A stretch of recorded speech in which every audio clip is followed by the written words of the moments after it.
August bosumia ewomi ene yes ho no mo a ye de behwese ye bepija ye mrantie ne mabawa enne pani behwe kumase monten so Allah health work ekoso de ensem ene epie wo mu oh my God ye sika sane ne ntochie ba bia Ghana Association of Industries akasa ede afa ho na atwema ponua boy crash pani ye wo ne buofu den mine bia ekoso ya togofo abegu ho no ene ho nsem so e wa hase no amsan for dem kwa from place ni atise senior high school teacher ni bia kwa do wiefuo amase ene mo kase aposifo adoa no a wo amantam ne se burunya akokɔ a wodagya ho de ne kwa kogina mra no abusua wani afofro pi ene akekese ene se kase a bia wo bia no anwumre ye ba ne de ababe somo ye ne ye somo anwumre na ya obo amali bia boga me ne obi ade atwede ene ma bogo ho ohine ire mame akua ye boa asiama abusua fo anye brand and face some no mobro don twa yenko ene yenko tutu na srane abasamfo mamre ye hyase ere free man panin na do danko akufo do wachima PS be ma bo da na tena ye mama no tua se free nra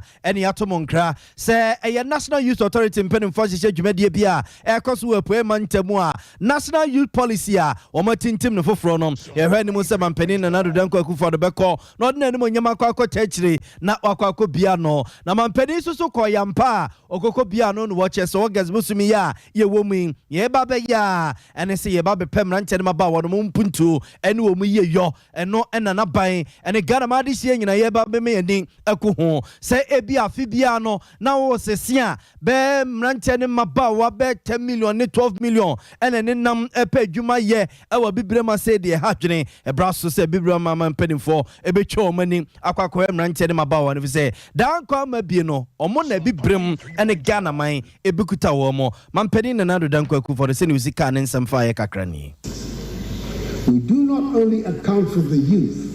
as labor in the I1D1F program, but also as managers and owners. Indeed, 58 of these factories are wholly owned by young people who have received direct government support. Other avenues this government has created for job creation include the National Entrepreneurship and Innovation Program, which has a lineup of projects such as the Presidential Business Support Program, the Greenhouse Initiative, the Student Entrepreneurship Initiative, the Campus Business Pitch, the Presidential Empowerment for Entrepreneurs with Disabilities, with special emphasis on supporting disabled women in business, and the Presidential Pitch. I'm particularly happy to announce that the Youth Start Initiative, which is a central feature of our current budget, is primed for national rollout shortly and will create some 1 million young entrepreneurs over the next 3 years.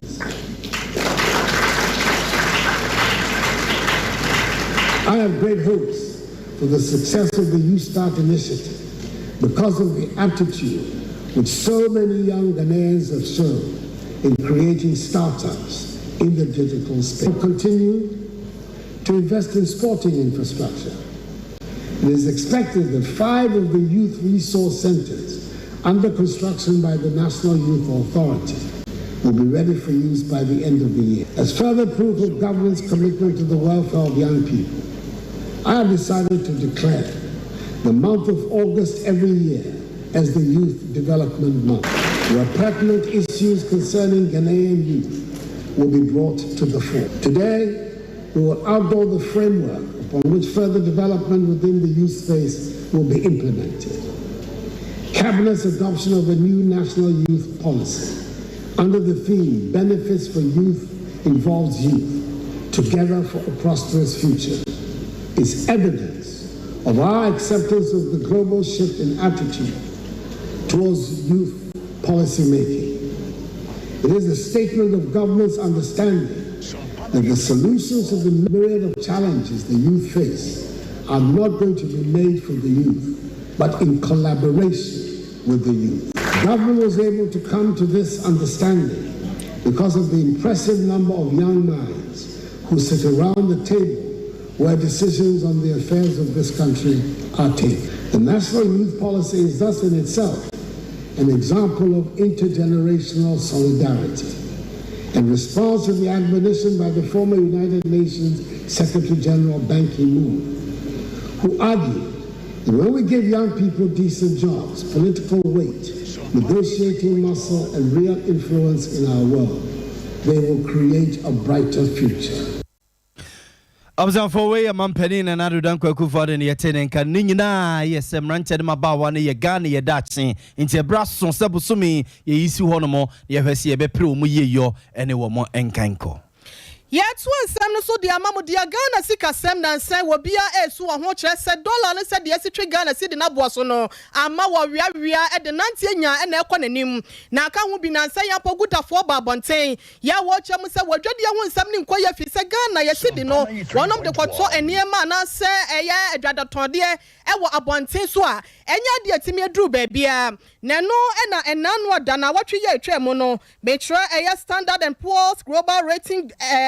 one majumakuo no Standard and Poor's global rating one ba omem hasenum no mo kire se Ghana ye sikasem no ba bia na nsen ya kwa kwagina no enya de a eye na no aka ho bi amoma kire se Ghana ya mfa ye ho antutu ye ni ya mfa ye nan ensi form na empanyimfo adoto ne ma mfa ye sikasem ho a enya de a ye nso no ye ho ebeto ye e wa abrabom na no na aka ho bi ama onmonyamfo bi a wono wa ben e wo amanyosem ye friend Dr. Tio Echampon wodi atudwa se abai na wasa sabre kase no wo ma ne hom ne so na ginasie pa ye beboa e we sikasem no watimi de asi oman Ghana fo ena so. These are very, very tough for a lot of Ghanaians at the level of the household, so individuals like you and I, but also at the level of businesses. In fact, I left Ghana just a week ago. I was on the ground for 2 weeks on a separate research project. And anytime I'm there, I take the time to speak to ordinary Ghanaians on the streets. And my trip took me around bits of Accra. So I was around your Osu, Laboni areas. I went to Amasama. The point really is I spoke to not less than maybe about 100 people. So it's not exactly scientific, but the concerns that they expressed is very much what you're hearing from the people that we spoke to or who called into the program, that they are struggling. They are having to spend more money on the same goods that they used to buy. They also are having to make extra adjustments, right, in that regard. Have 6-7 people who are dependent on you. And so you have to use that same meager resource to more or less support them. And even I am feeling it. So I filled my tank. Before last year or early this year when I was around, I was filling it for about 350 Ghana cedis, right? Sometimes 370. That's a small Corolla. This time around, I was spending about 500 cedis to fill that tank. And that is the reality. And when I was there, you also had a lot of people, even here in the UK, you have people from Ghana who would reach out to you to sort of support them one way or the other. So it is tough all around in Ghana, and I worry particularly because it's not just the middle class feeling the pinch. You have a lot more of our people also at the lower tiers of the society. Sompa 93.1. Yo, Echampon, why a political risk analyst, and I watch sen and sen one year for the train como. Na said they are watch Esia Dokura Mafono, a buy no Sabeka San can near the phono. One year BP one more Brabomoa, and near my intimate Koye and Farmer one woman Bushia for Nutino, was Rabbansa Sicasem, Natia Pansentino, one Sijaya Pebby, and Fahoma Manfo. I was yourself and Wabeka, why you come and say some parent 3.1 FM, Human Nunciacasia, and on some baby I will be an Yagusua, ya de Emma style be a business out and Kausunai, and then Potamoha, some parent 8.9, some parent 8.9 FM. Yantos Yagusua, Edamui Sika Sanon and Tutu Munibia, or my Gani Yababi Genasi, you see the ya, dollar namana ya door, na euro namana ya euro be na pounds, no so a pam namana quaquatina quayemua, would ye be beer any no, an association of Ghana industries in penning for you and say, baby, oh my Gani Genasi no, some penning for more mana mubutu, no man fast baby and welcome. I'm here sitting in Yanam Papabi, and Yanaswa, baby, I kick on 1 year, or more cranium and frabruche, and to say your wire, your form go, your diesel, any petronia, the idea, or more ecosystem in the frabruche bano, Ghana ma this year. I want you to be a Sonia Sam Ketwa. Dr. Humphrey Ayim, one penny chair for the Association of Ghana Industries, and on the Sun Summit to Jawabra, Naja. Standard and Poor for any fetch for baby Amudu or my Ghana Sika Sima Kwako Genesi, Ebinanam, CCCC, any business nanam, B minus and Yadino, and what you say in Chaye and Penning Funky Kawamo. Na ye 100 day, Most of these enterprises depend on their international partners. So if you are that exposed, if you even get good transactions going, your pricing will change in terms of your risks, because the ability of the enterprise to dispose of the goods and get the dollars and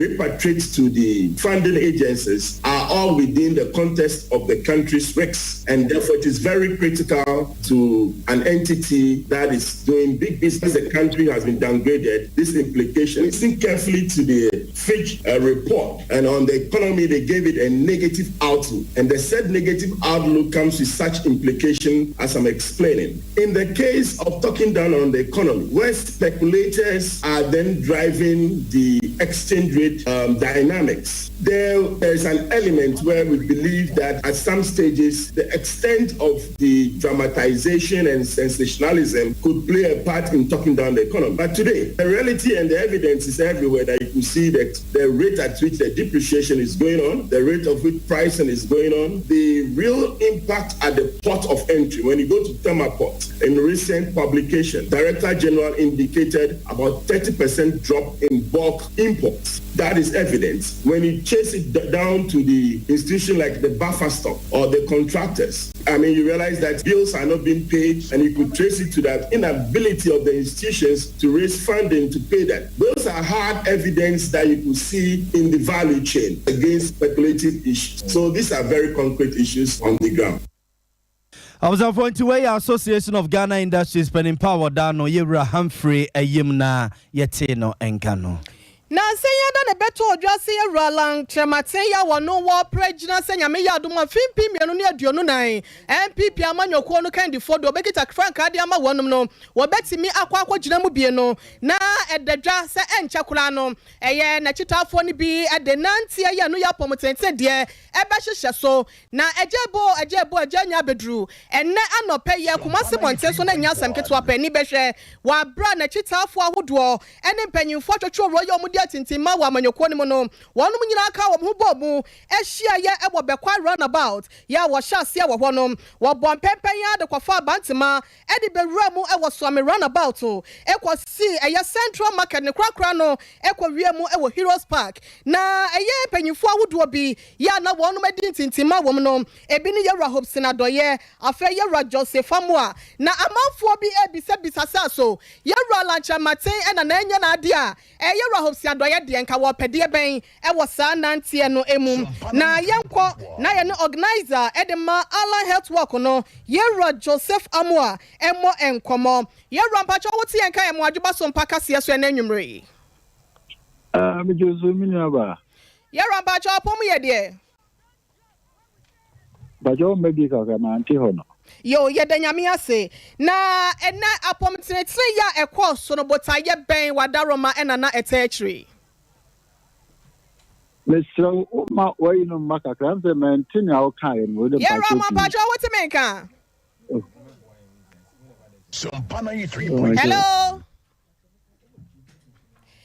abusiafo ya boy ahomoden say ne organizer de wo boa dwumadie no ne dom ne nyina no ema enne apomoden atenten nantia ye no ekoso yi Yera Joseph Amua atwetwe nkomo ebisa ne saso botaye ben ena na etai se dwumadie na chi ene ensemise bia eka hom yenhwe na yenkwa homa no so nhwe se yenya Yera Amua ne no etwetwe nkomo Yera Joseph me pa cha wote benka yo yenhuri nene Yera Joseph Amua organizer no wo ho no na brekro na Yera Hobson adoye wono to so etechro den no yenya Yera Amua yi de yen jampe na yenko Yera Hobson adoye nchen na yen fanse misane ma no fa no ye ma yen Yera Hobson adoye mpacho ya moajo me Joseph Mina ma ye misawo ene minim so atrete wa apomntin wo ho oden esetre kronkron na ene botaye be na neta nantie ya mo nantie ye yachi wadaroma yo me da se am se nantie de eye emrantie ne mabawa bia o maka omo ho bom e wa santima mu hasen o mu ye ku hudu obeye se ebiasa je o mu se o mu ogidie awo Yewura Alankojo Chamantimu na omwasha senka obisi form every aban mu na nka wahya ase aye campaign but Omasha won't see from. But Omu Yawoki now Omode Afreno, Asrene say, in Kabeya, one Kuku president, no for the Jumananto. Now on Shas, say, or hit grounds because Omunim said, or not the bar 2024 nearby winning at the American history. And no, and I don't who she said, and I say, hey, and I say, what try you have an atom? And then my make come away, me for my home the metal machi. Na Bibia and Kokama, na Asumjim Embra. Eti Sene, whom we say, Embrancheni Maboat to Omuho Ogu, the Montenso, and Nanti Kama. Adiababisi a year stadium, let's say, the Buta Epa, no say, or more fre, Yura, Alancha Mantin say, a Baya and Kawinsi from Infra Baimu. Na one share ne campaign, I say. You're right, that's in Soma Mia Sabusia for Monko Facebook, Sompa 93.1 FM. Now, Monko Shanet, Dompa, never say, Kumasi Monteso, now one Eddie Chije Trada, Eddie said Mediachina, and yet Asanke 20 no, Momra Mepomonia Kwama, our Facebook, Sompa 93.1 FM. You're right, say, my member won't champion. O say, will be as I will yet travel for now, Tom Quemo. Now, we said, yeah, and Kabeka said, if I who bang, and I don't know. Sir, media, Sabri, Obia, Odi, Yamanya, Samuachi, Ebiadim, sir, my declare me support, Ediama, Yura, Alancha Mantin, Sir, Medemahon, Denim Bibia Abebuano, Ama, Wachimaba Bayasraber of the party, and then win 2024 elections. Edi, Samian support, Anna, Jumaji, Kama say, Kosua. Now, as I said, yes, so. Bibi kakre beti maye edia manage situation send ye be ya bibia be koso kama no na esese yetimi ade beboa eno na mami finkran e ba ya chese ye no mu nyina tonsa ye ne kama e ma bibia e koso na minimu se wada Roma mukuo no wo emra ne hyehyede ye no ewo ho empanyimfo abie kwan mu se we na ate se de mo bonto ade ama ne pepepe no empanyimfo abie kwan mu na yenya ne tie kra se trefo ye ne ewo no na tie adwa so ade mama nyoko no ye Rua Justin Kodua wade kokobọ ma mo se nke be ya mo ntwen sayansa kosi se ekwan mu babie nso no emsa so bracha kakra nso abamu na se na no so esitie Kanonoka asubrache bamwa meno wonya adwene wo ho enya asubrache na ebamu okay netia ni se kokobono amantem kama kokobono bae no na bibia acha se omuja ya na nke be din pa so netia no because ni participate ashe program mu omo na yi organization no ka omo leaders no ba ko obuase ono so ni group ewo obuase Omu ye meeting bia every day we flow boase eba meeting. Omu tremwa ye niama na jo na fe no asafata e ko boase biom eni ade. Na wo yesa di we nyina na last minute. Eye ya enya ade a da form better sa. Demo na ye de ne party impenifo kan ye no ye ne omu ya adwene. Say ye be support ama omama emra aye adwuma ewo ekonomu na de meka nyina ne se ayelu kokobono ba late dodo. I mean 1 week to the you can say program na ebanisa den kakra so nete no then a man for start agitate say adentina omobeye bibi kakra ma ala nkwa de yesise because omabo bonyo ma bi so akụkọ so na mi apra ye bi na nkrofo bi so akọkọhye another candidate t-shirt no more and fans e wo honom ne ne ka ho ne nyina e ka eye yi no ho so ho eti that is ye say tinchina o mo bekọ dia e no e say yenso so ye bom ne make sure say enkonkofa ayi bi ama ne etimi eboa manage wo mo bibia wo mo ye bia no na etimi dia sumdweba eti ejese ebia ya ye asubracha na se dibisa so ho nete no wada Roma na obi a ote nchen a wonimu de sa na obeka na ebo mu nchirabu na wode aba no eno na ama yate ase sa that's right Yo, That's right. Wait a minute, Mefa with from highway. All political parties, as I said, electoral commission, Maupine, and so start a campaign. At the electoral commission, but my political parties no final. Now, Cabe 7 months and answer 6 months near Pacotuaba. As we know, Cathy, yes, so I could for do in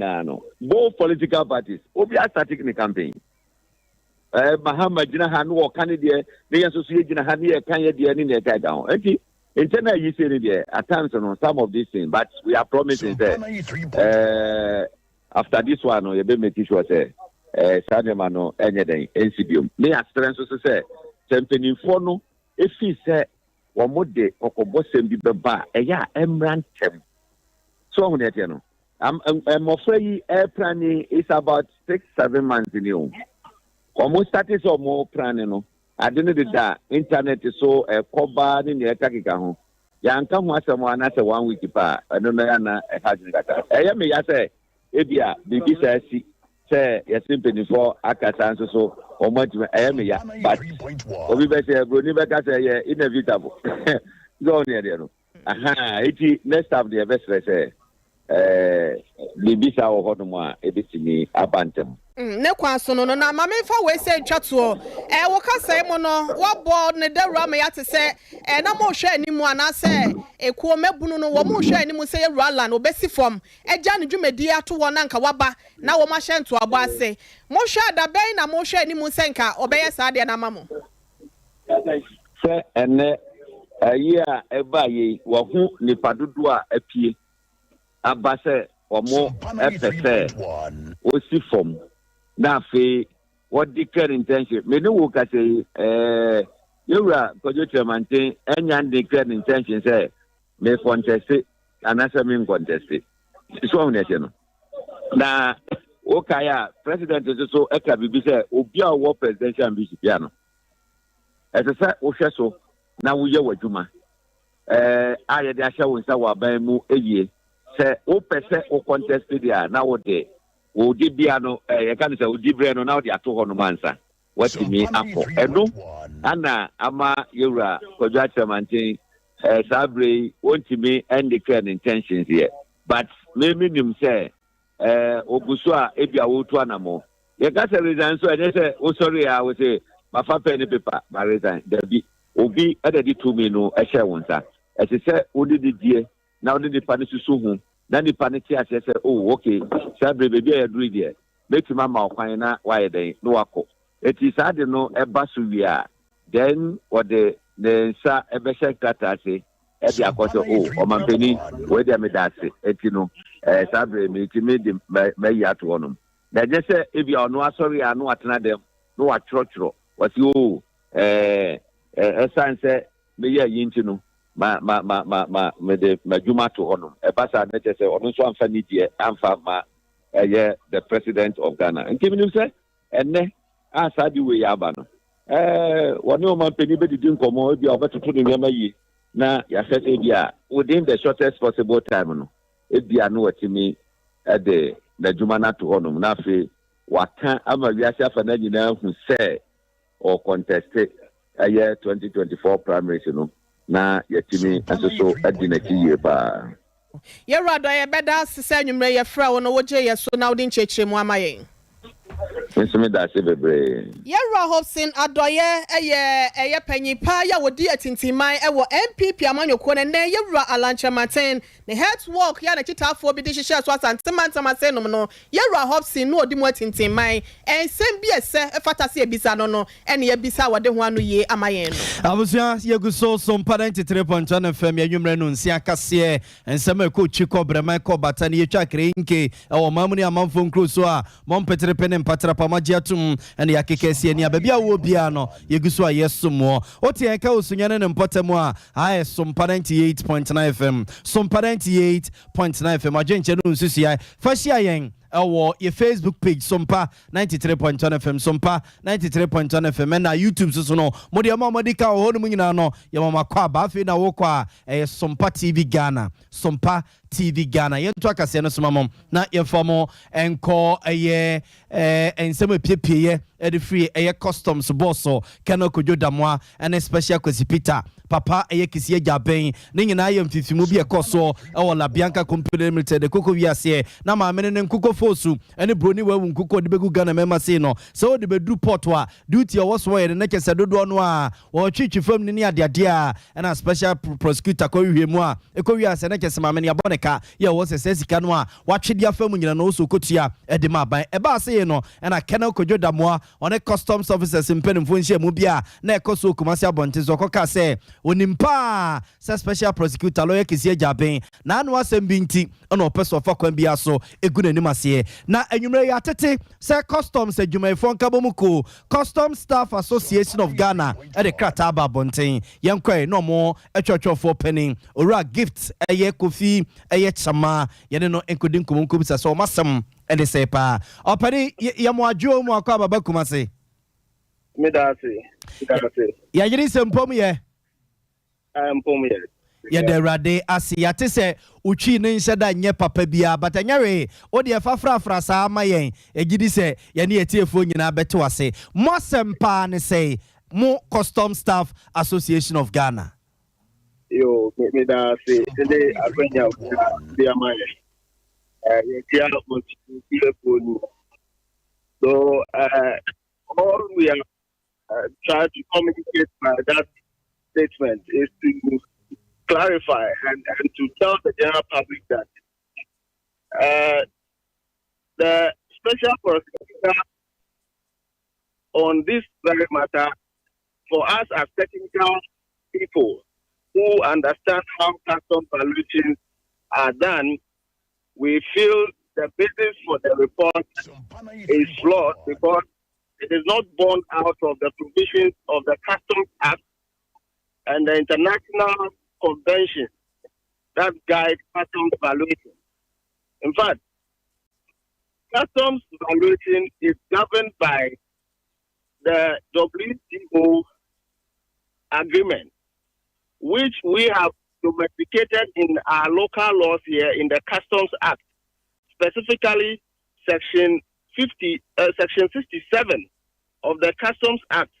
provides the basis for valuing imported goods into the country. And therefore,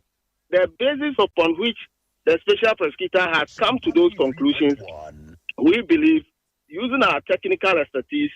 it is out of place and cannot stand the test of the law. Na obisubebusa say adey and all these years and I say emretinti enne na more custom staff mo babonten no mo this explanation we abema Ghana for you agree with that the updates we don't often come into the media limelight. We are a very regimented organization. So we often do not speak to the media just on every matter. But on this particular one, we have come to this realization that if we don't begin to speak, we would continue to allow the misconceptions to fester and then discredit our work processes. We are governed by laws, and it is those laws that govern whatever we do. And so even though we have not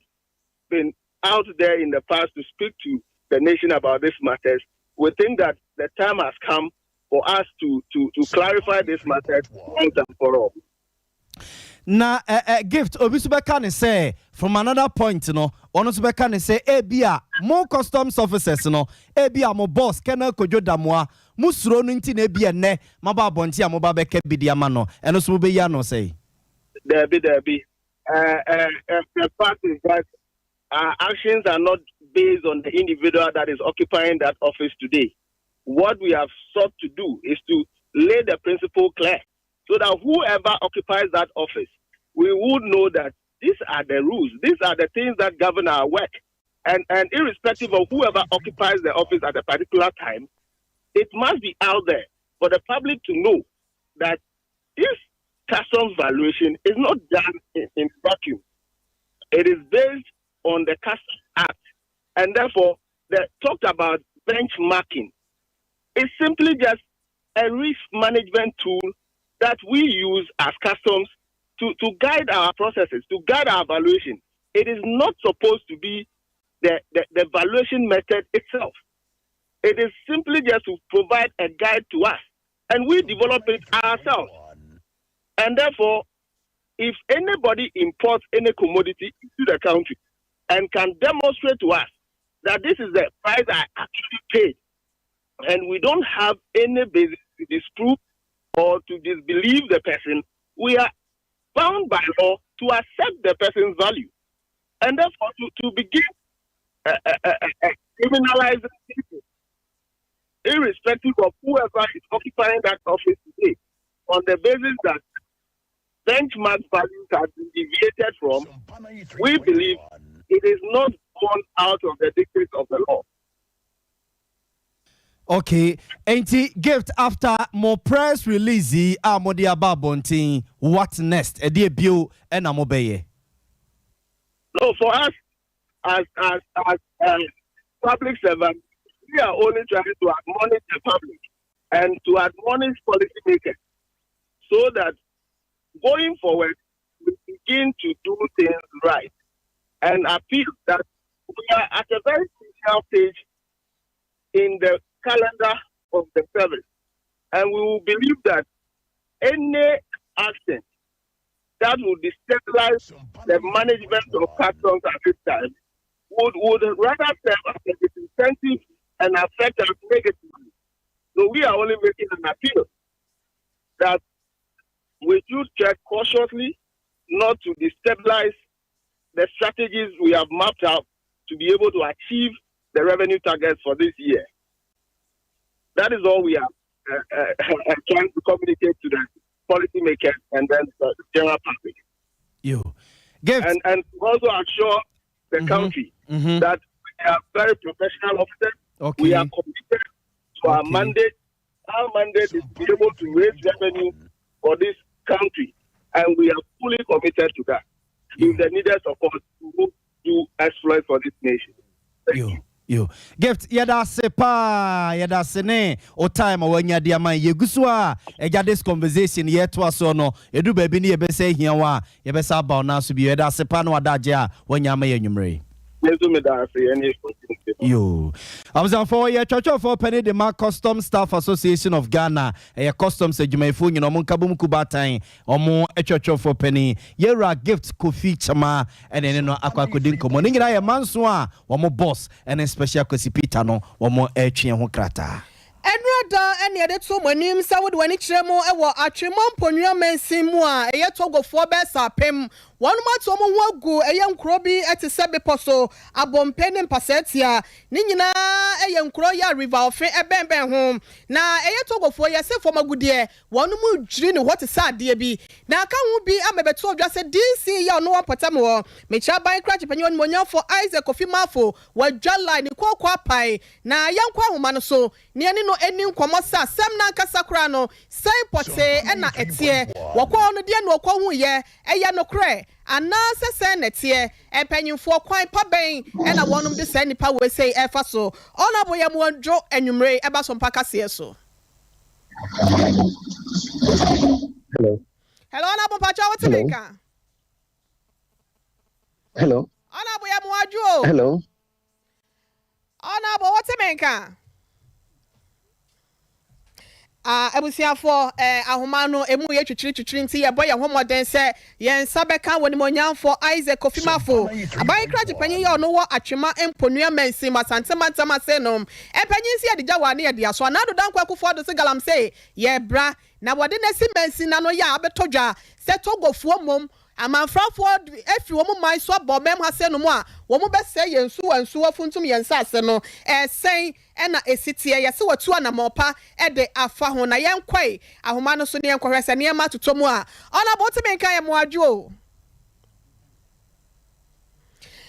yo ye boy ya homoden na ya hwe na beposo abompe ne mpasatia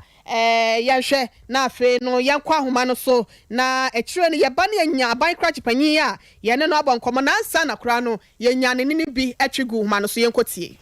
police for Mako Teti. Minerals Commission officers and officers by. They didn't be an ass to come your call. You put the jump. That was the travel from the end forms are 10 kilometers on foot. You do baby cramini and answer be ya bread. And a man crano, Crobia friend of the jams, ever or man cran soon about Finimuno, a honor no more. Sadan, yes, she machines no Marco 15. Because machine is in Shunum, Homo and Anoma to Shun, yes, you know, and nearby. You bought back or 3 weeks back, and almost our friend me. And also, this is what we can't be a Koshawa, Sato to phone your man in the womb. Me bought police commander, Amania, when I quickly as organizing when you're coy, your quampa can't near heavy truck, and Tinyadi bit my own tree. And I'm a rented towing car free Kumasi buy, or buy one to me and trick a car. And I'm no yin money in a good care bimu, and I near my back go at the police. And no case, and near money in a show as it say go at the police station. Yo, chamfa ni fidia hudo ni nyina egu eye police station na yankwa homa no so na ya ne onimonyamfo Kofi Mafo abai kra chepanya twetwe nkomo ona bompa cho wote menka yamwajo yo yada se na yemisa we na say yesigalamsefo odi wani ewo won potem wo na de abetom kura ni se togofo ena besa pemene de yekase no wo mu etu galamse wadaroma yesi watu anamode afa ho sepote ena ensem ni sitie nyamba mami fa akonye so na min share tiefo se mu obi ajo etisa galamse ku no e ko se be omampanini na adodanko akufo adokitia nti bra wodi tumi ma ye ne nyina ye afamudie se de be ya ye beboa na ya ko me ba ye na nufu sa ne ma no nti atwomamko no me fra himfo a omuti ofini mu nyina ba assembly ana me tro mu nim se na madam ma mo na muti kromo ho mo na mo nim de ekoso nti mo me ne ye tu sa ne ma na se esro mo that very day e ko so me an amount of 10,000 Ghana cedi na nanom de ofe ni buo ma me hello Honorable Wadaroma Mitiawa. Na nanum di boni ni de maame. Mo so odisi ye beboa wo ampa. Abansua hene e ko chi ni po 7. E ho no frame na me police commander e fam me do mo court. Ye ho no enu free ho no mo a se bi obi sai inform yen. Me po so hene e free me ni commander minerals commission officers. Ana e bi na ye twa be po so ye train so and 10 kilometers on foot. Ene mi mu sa ana ye ko two machines 10 years ni na. Recently, 29th of last month, you two animal. I acquire no, and show no to my about me. And it's machines in Nanaco to come in, my when you tsunami Nanago in Roma. Nanago in no corner, no, Nana, Sabi, and I'm more this you two, or come on, go to it's this minimum to go for the wall, or my go for 3 every dimechi. Nanako to come in, only when we show Gary, one of the toes you know, pulling machines in about, need to 2 machines. You say fuel is you. Fuel no almost tank Marco 10. Yes, a signing in I, the good police commander office winning. Maybe I go soon to animal. You're not to be on when I'm from Zutu from my ear. Now, I could save car, I could make check on your call one. Now, a heavy truck, a chimney rented going carefully must buy. Then to me, and I'm so many a man came when you offload near Mano. And you do came. You're too kind of ties in a Nanamo, assembly mo, unit committee, Mr. Momo, and I get chair. Masaba, I get you and rent another towing car, and maybe buy me your banana. Now, could be for telephone, ground frame is a DC, and I'm more with 2 years. Because Kaya to the ties there, any for 1 minute, and now 1 hour, and for 60 ties. I don't do too many about. You go so echo, then you met Yassi, when be as already become home. Wubedi kunim na yemi sa Wadaroma abompe ekura bompe ankasa ho no so no yase na ebi kwaso ho de ne boye nkyeremu kakra na me sa misal se ye hwe ye Facebook amfonyi ni twagu ho ye nim se totototo ne de esensuo pa na wonom diesel no sa gallons so se tanks akese ewo mu ye nim se contractor fo nko na yuso ba ne se na de site fo nso yuso yi ba o si e call site ho no o mo dwane ntiniema edi dance ye se o mudi tu sa na mo no. And yes, it's any many. Me no case this is in police commander office. Sompa want to know so the animals saka bie. Wadaroma ofenu free. Wabiaja, me ne wabiaja for carrier for band free control and wabiaja na be fa me ho ana komanka. So me frame manka so this is me ayenye joint operation na yen nyina yen tu sane manase. Me that very there me cooperation ka so man no frame me say depart. Abano ho 20 ma me ku so ama me. And am be say me to be an me ku so tu sane mo. This is a security issue. Say the 2 and more nyame ya adoma. Yes afa kwafofo so a ebetimi akode to sign manase. You so echo. na mami mi sa wo wo to so se obi e na ta e kira na se wan ka so ma nyokwa odifo ni bi na ya sa de twetwa wo 19 se be ya wo so no obi we se opposition kita wo na betimi ahwere wa na sen any aba oh say e politics enya dania woni nipa na aprekonya ba se dan kewra de say nyame ni hira e wo wiase atwemampo no amadi assembly member 16 good years my party chairman 12 years my look at the number of years accepted make party na chima wo fi nti so obi shashi so obi shashi nyame wo hira na wo no me nyame hira pa wo enu aba na nyame no me e de meche mama awrade nyame ti ase Anfo na kira nto aso enfinhia dunsia ya wodi bedi ye to say assembly member na enfinhia dumienu as constituency chairman ni nyina no wo manfo nimsa wo bo ahomodin ti na wo mugya adwuma ne de ma wo nti no ya so ya show nko atokwaso na ye ni se bia nyame bebo ama wadi mate ni ba mi di nyame di damase ya so ya dawase abai krachi panyin ya wono ebo atweman ponwa mensi mu asante mantem asenom woni monyamfo Isaac Kofimafo ene ne kwabo nkomo nana ese togofo na aba ya nkasa yenso wo hwe nso atotototo ne de minim se galamse no wa site ho a ese nso buta mi hu bi na ohene na nyindi find the no crowd de ye eno de ese nso no mo de friends pump machine bi ebo nso na bo mutimi twa amana kola na nso na kogum omutimi sa de horo omugodu ne bi na mo totototo ne de ayati se boat esi nsuo so ya engine esi mo na hunu nsuo no chese esa atache na wase na hunu nsuo no basabasa ntino ebeyere nyame na ye body pan wa memo pa de galamse no ni tuo no ase tuo na ebeyere wa hwe river ofianka ne na ya na no me kra de nsuo no oma hunu no sa no ana me kwa wa na me sa na me de haba se kokwa haba se bi no me se de kwa de aye de o de ma abo akura wan hwa won no se bi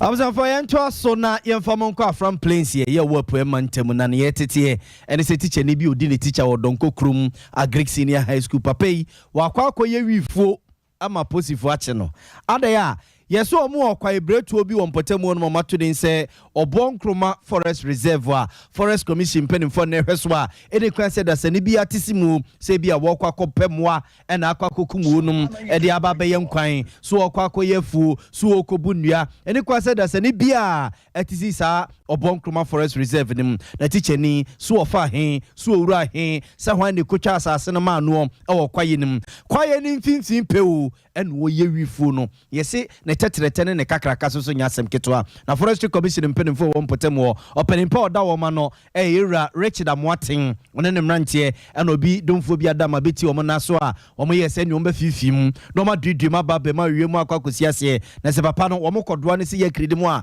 emra enom ne bidia mpa wo mokoye a papa na ne mrantie bedu ejina kwaye ne mfimfia a wifu a wo ma ye no nyasem ketwa woma yakra no atibiagu yese boto bem insiam esi wono mu a kese bi wo ma hata amana wawi a enche bi ombe bre boys na mo ma wiawi abobo badamo a ne aka no eno soso no afi no mate a omba be hata soso no boto bem yensa ena sese ntete ne se forestry commission mpenim fo kire no a omde na akwa posifo na ntete ne se nipa du a na eka no ho no emu be num eno mutumi nya wo mo chi wo mu a afoforo aka esoso de wo ho akenwura wo mo ne nwura tentian ye pa se ye de mo kase aposifo a ewo afram place ne mpotemu chiria epe wo mo ado mo teacher ni a wo di teacher o donko krum agric senior high school wakwa akoye wifuo ewo forest reserve mu aposifo amantam na busia ye nyina we su ne enwumre nsem ebopo ano ya ye de besum ye mfam nsia na ye nsoso ema PK emesum na ne omfa nwom no papa enye ji atata ene ade abusuafo messages ne kakra ho na ohene me kra de ne de kyese maye basa Manchester United yetimi ya say ye 9 editor say hey Mama say 9 say ba ku na ye born last week no omo say ye mienu eh dio ye ti mi pa ye si akwakofa coach yaba akwa no so de ni tika kraka nya asem ketwa na de ho tete wo ye supporter na de ho tete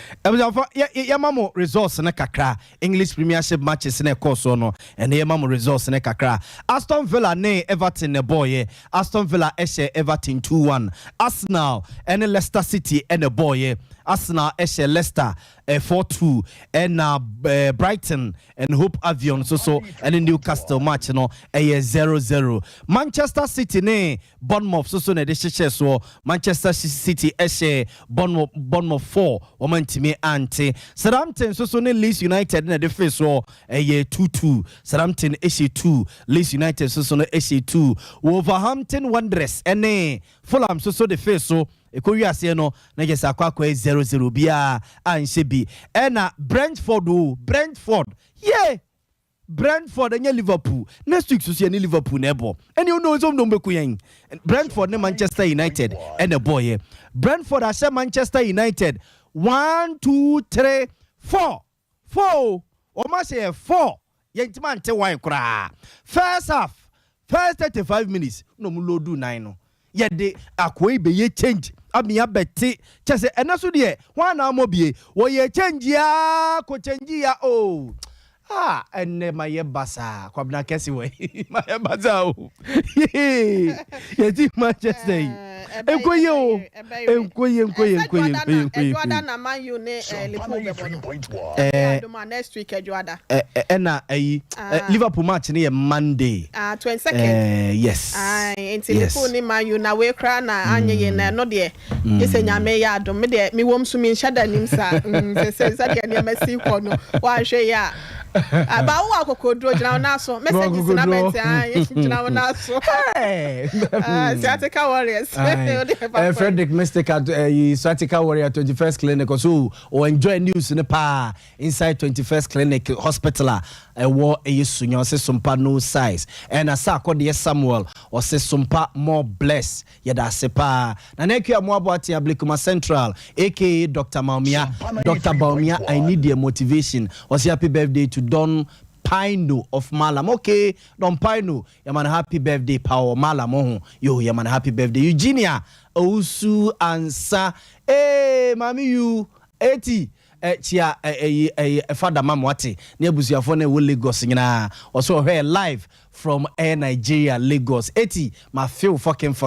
Osu a champion the graft or say happy birthday to Esther Pia or hima Esther or what ultimately may God may the good Lord richly bless her amen amwani fita also here live free yankosoro kakra amwani fita de no yankosoro kakra also here live free baby amwani fita here live free baby awona ya wuni baby awona wuni baby awona nyambo chande ko fa ni akam bia no nyambo chira no pa ye baba be kenkan ni nyina ede amamu you say also asamankese and enjoy news no yedanase oyine yemfansi na sorry aseda nkoma news editor Benedict Asante ebo aso pani kwaku Asante yere aseda emano ena Veronica Kuku Jando so ne be chinchim fidie no ede ema ye ne yenso so e baba somo ima ene girlfriend nom eno madama omode ko Facebook ene YouTube nom ema mu hu ye honom ena ye nuanom sunyanfo yi apianya kwa bro no ma sompa didie Rexford Rexford nom omso no kutakuta mu osunyan ema bibia ko ye ede ma yen yeso so ye som anwumre na ya abo malibia boga mene ohine ire ma me akua ye boa asiama. This is Sompa 93.1 FM. Sompa 93.1